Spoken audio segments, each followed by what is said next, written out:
Halo, Assalamualaikum warahmatullahi wabarakatuh. Selamat sore. Kembali lagi nih di podcast Bikini Bottom. Bersama saya, Intan Nusrifatul Humaria dan partner saya. Halo Kak Deva. Halo Kak Intan. Gimana nih kabarnya hari ini? Waduh, alhamdulillah baik Kak Intan. Kak Intan gimana? Alhamdulillah baik juga Kak Deva. Kak Deva, kita hari ini bahas tentang apa nih? Setelah kemarin kita bahas tentang kritik sastra, hari ini kita bahas tentang apa nih? Iya, kalau kemarin kita bahas kritik sastra, sekarang kita beralih pembahasan ya teman-teman menjadi membahas psikologi sastra nih. Wah, Betul masih begitu berkaitan teman-teman? sama sastra ya? Iya, anak sastra banget Kak. Iya. Semoga pendengar podcast nih nggak bosan ya buat dengerin tentang sastra nih. Setelah kemarin kritik, sekarang psiko nih.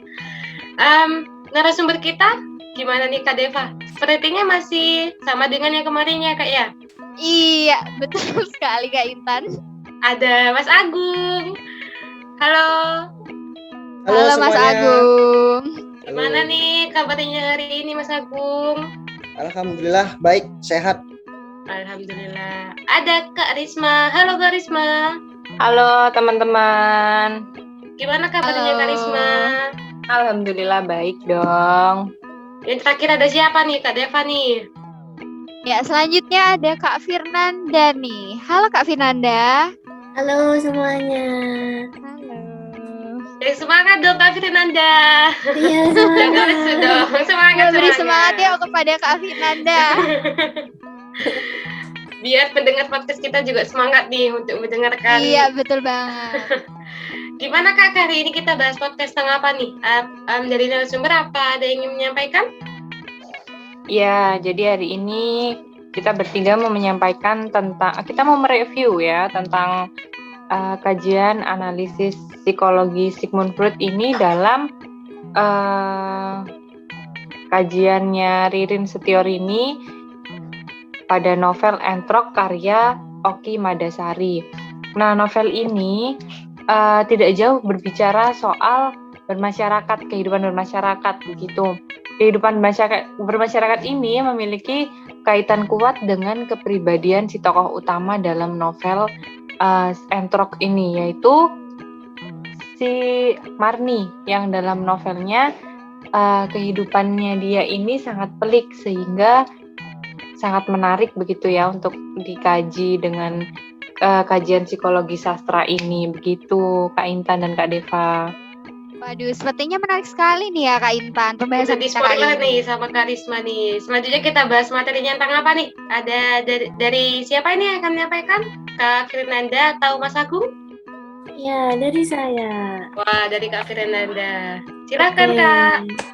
Jadi memang ya karya sastra ini yang mengkaji novel Entrok karya Oki Madasari ini tuh benar-benar bagus banget, dan di sini tuh kita akan mendapat apa yang ingin kita cari sesuai dengan apa yang kita bahas hari ini. Mengapa demikian? Karena di sini tuh kita akan membahas mengenai psikologi sastra.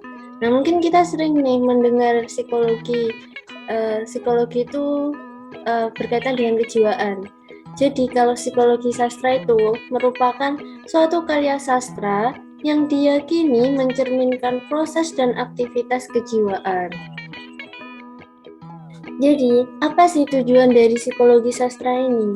Nah, psikologi sastra ini memiliki tujuan untuk memahami aspek-aspek kejiwaan yang terkandung dalam karya sastra. Meskipun demikian, bukan berarti bahwa analisis psikologi sastra ini tidak terlepas dari kebutuhan masyarakat sesuai dengan hakikat karya sastranya. Nah, berdasarkan dengan teori dari Sigmund Freud yang berkaitan dengan psikologi sastra mengemukakan bahwa tujuan psikoanalisis dalam psikologi sastra adalah memperkuat ego, membuatnya lebih independen dari superego, yang mana memperlebar medan persepsinya dan memperluas organisasinya sehingga ia dapat memilih bagian-bagian yang segar, yakni dari ID. Mungkin menambahkan ya saya dari penjelasan Kak Firnanda tadi mengenai apa itu pengertian psikologi sastra, kemudian tujuan dari psikologi sastra. Dan saya ingin menambahkan ya, ini kan kita fokus pembahasannya melalui psikologi sastra oleh Sigmund Freud ya. Adapun metode-metode yang digunakan oleh Sigmund Freud ini terbagi setidaknya ada 4 metode, teman-teman. Nah, saya jelaskan dari yang pertama dulu ya. Yaitu yang pertama adalah penggunaan asosiasi bebas secara sistematis dan melalui analisis mimpi seperti itu. Kemudian yang kedua bisa melalui analisis resistensi, teman-teman. Yang ketiga melalui analisis transfereni, dan yang terakhir yaitu melalui interpretasi dengan tujuan memecahkan masalah-masalah emosional yang utamanya pada masa kanak-kanak seperti itu. Kemudian salah satu pakar yaitu Kuhn Choi-Diningrat itu menyebut kepribadian atau personality ini sebagai susunan dari unsur-unsur akal dari manusia ya, yang menentukan perbedaan tingkah laku atau tindakan dari tiap-tiap individu seperti itu, teman-teman. Kemudian dalam kehidupan sehari-hari kata kepribadian ini digunakan untuk menggambarkan yang pertama, teman-teman, identitas atau yang biasa kita kenal dengan istilah jati diri ya, jati diri seseorang.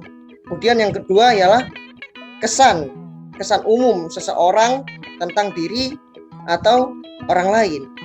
Dan yang ketiga ialah fungsi-fungsi kepribadian yang sehat atau bermasalah seperti itu.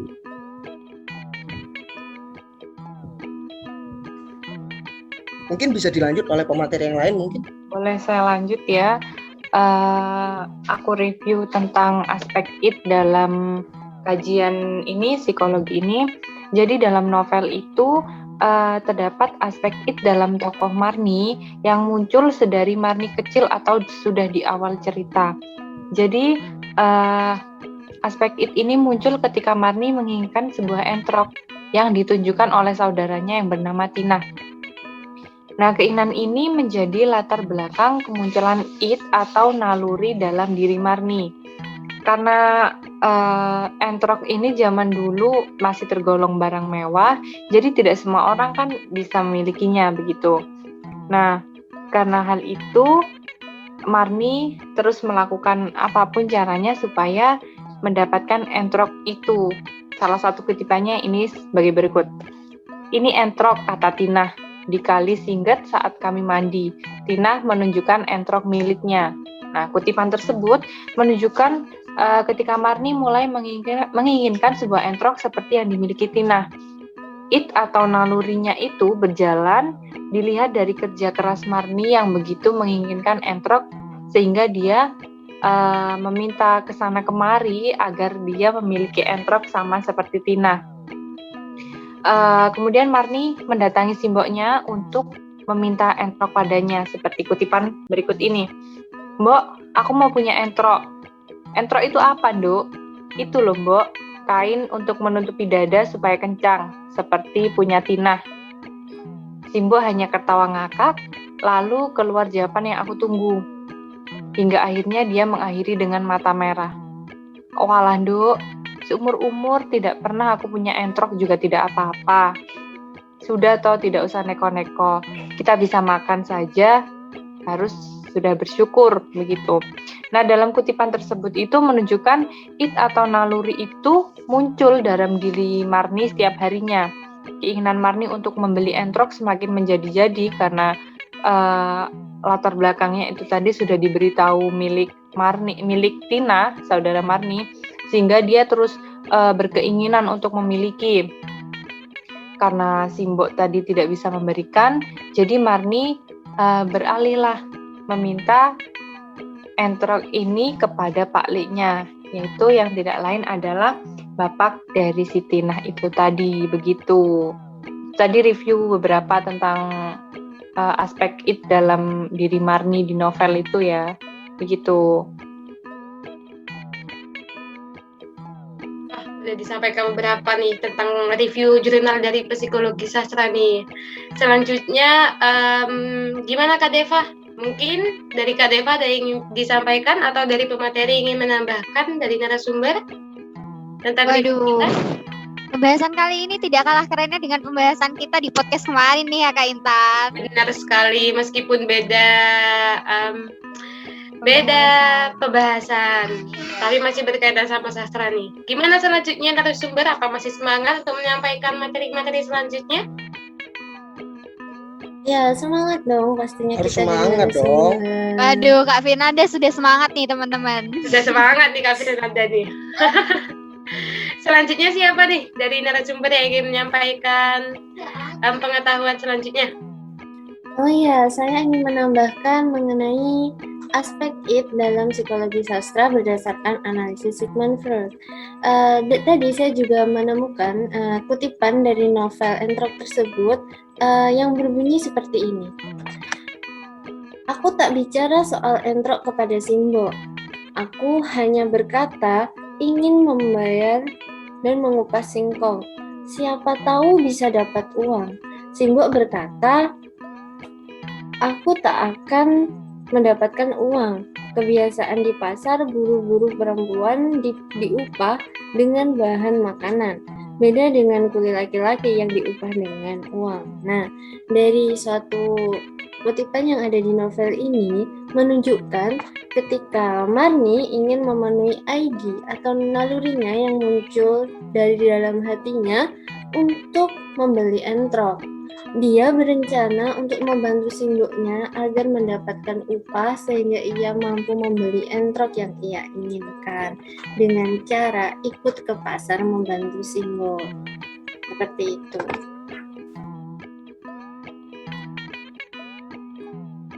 Oke, selanjutnya adalah mengenai aspek ego yang ada dalam tokoh Marni. Mungkin semua manusia memiliki ego ketika ia menginginkan sesuatu. Nah, sebagai manusia biasa dalam novel ini, Marni juga memiliki ego dalam dirinya. Egonya tersebut muncul ketika Marni menentang adat dan juga kodrat demi mendapatkan entrok. Marni ingin bekerja sebagai kuli di pasar, sedangkan Simbok Marni beranggapan bahwa kodrat dari pekerja hanya cukup mengupas singkong dan berdagang. Namun ego tersebut membuat Marni untuk bekerja sebagai kuli di pasar. Sungguh sangat miris sekali ya. Hal tersebut terlihat dalam kutipan seperti ini. Pagi itu kami berangkat ke pasar tanpa menyinggung rencanaku nguli. Simbok sudah yakin aku tidak akan melakukan hal yang railo atau enggak baik gitu ya. Padahal dalam hati aku tetap bertekad akan nguli dan seterusnya.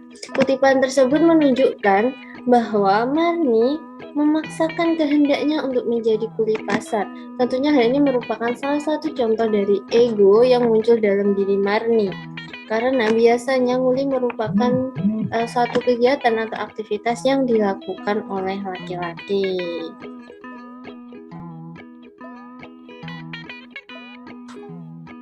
Terima kasih Kak Firnanda.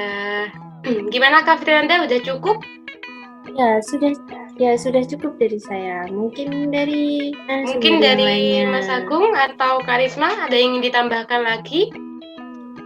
Saya mungkin Kak Intan mau menambahkan. Ya, dipersilakan untuk Mas Agung. Terkait tadi kan it sudah, ego sudah. Nah ini saya juga menemukan salah satu kutipan ya yang menyatakan ego dari si Marni.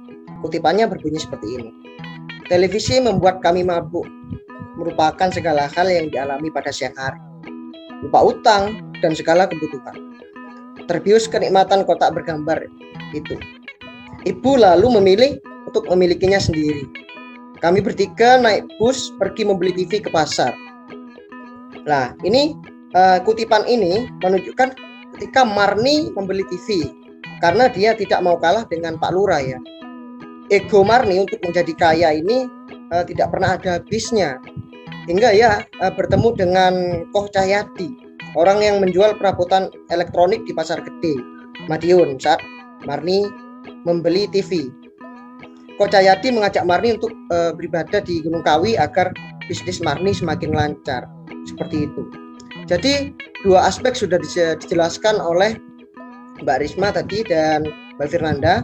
Mungkin sekarang sudah waktunya masuk ke pembahasan terkait super ego ya, pembahasan yang terakhir ya. Meski Marni memiliki sifat yang begitu keras kepala dan seperti tidak ingin kalah dengan yang lainnya, namun pada kenyataannya Marni ini masih memiliki sifat baik ya, yaitu dengan mau berbagi dengan lingkungannya. Hal ini terlihat ketika Marni selalu berbagi dengan tetangga sekitar, baik itu berupa makanan maupun hanya sekedar untuk mempersilahkan tetangganya menonton TV di rumahnya.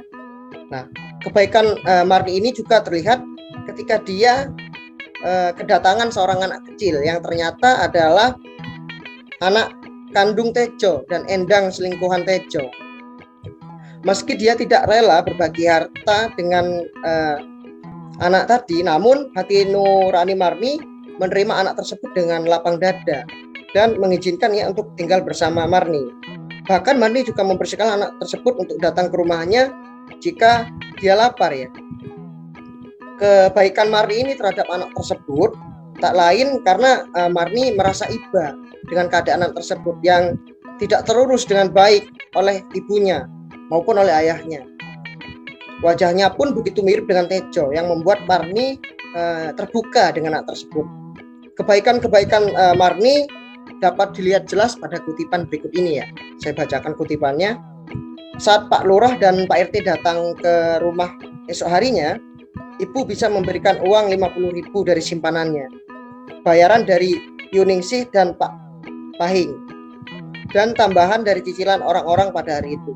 Maka Pak Lurah langsung berseri saat menerima uang itu. Nah, kutipan ini menunjukkan ketika Marni menyumbang kepada Partai Bendera Kuning untuk kampanye. Meski bukan keinginan Marni memberikan uang tersebut, namun dengan Marni memberikan uang untuk dana kampanye dan hiburan warga, hal tersebut sudah menunjukkan super ego dari Marni yang berjalan tidak hanya satu kali saja menyumbang, namun setiap kali ada kampanye. Marni menjadi donatur tetap untuk partai bergambar beringin tersebut. Hal ini kan sudah mampu menunjukkan bahwa Marni sebenarnya adalah orang yang baik, atau bisa dikatakan super ego Marni adalah orang yang baik. Seperti itu. Baik. Terima kasih untuk Mas Agung. Selanjutnya, Karisma sepertinya ingin menyampaikan sesuatu nih. Ya, aku sampaikan kesimpulan dari ini aja ya, review kita bertiga. Jadi berdasarkan ini tadi yang sudah kita sampaikan, review itu tadi, ada 3 aspek di sini, aspek id, ego, dan super ego. Nah, aspek id ini terdapat dalam tokoh Marni yang digambarkan sebagaimana seorang yang penuh dengan keinginan dalam dirinya. Nah, keinginan yang asal mulanya hanya dari sebuah entrok itu tadi berubah menjadi keinginan yang lain yang berujung pada perbuatan Marni yang melanggar aturan, kodrat, dan norma. Begitu. Yang kedua ada aspek ego, yaitu dalam tokoh Marni digambarkan ketika dia memaksakan kehendak menjadi seorang dipanggul di pasar. Nah, hal tersebut ditentang oleh simboknya karena simbok seperti Mbah Noto dan Nyai Daimah dianggap melawan kodrat sebagai perempuan. Keinginan yang Marni itu tadi yang ingin menjadi kuli panggul itu tidak sesuai begitu dengan dia yang perempuan. Yang terakhir ada aspek super ego, yaitu dalam tokoh Marni digambarkan ketika dia dengan sukarela membantu tetangga dan pekerjaan kepada mereka meski tetangga senang menggunjing dan memfitnah Marni. Tapi dia tetap tidak menghiraukannya seperti yang dijelaskan Mas Agung terakhir kali itu ya. Itu kesimpulan dari review kita hari ini, Kak Intan dan Kak Deva. Terima kasih untuk Karisma buat kesimpulannya. Sepertinya dari kisah Marni ini meskipun dia banyak keburukan tetap ada hal baik yang bisa kita ambil pembelajarannya ya. Ya benar banget Kak Intan. Sepertinya sudah cukup nih pembahasan kita tentang psikologi sastra pada sore hari ini. Gimana narasumber? Sudah cukup ya? Sudah cukup. Terima kasih. Cukup. Semoga membantu ya. Terima kasih untuk pengetahuan tentang psikologi sastra. Setelah kemarin tentang kritik sastra, sekarang tentang psikologi sastra. Terima kasih, semoga bermanfaat untuk pendengar podcast kita ya. Amin. Amin. Amin. Sampai ketemu di podcast Bikini Batam lain waktu ya. Terima kasih untuk Mas Agung, Kak Fernanda, Kak Risma, dan untuk partner saya Kak Deva. Terima kasih. Sampai Terima jumpa kasih kembali. juga buat Kak Intan dan teman-teman semua. Sampai jumpa lagi di podcast Sampai jumpa. Assalamualaikum warahmatullahi wabarakatuh. Waalaikumsalam. Waalaikumsalam warahmatullahi wabarakatuh.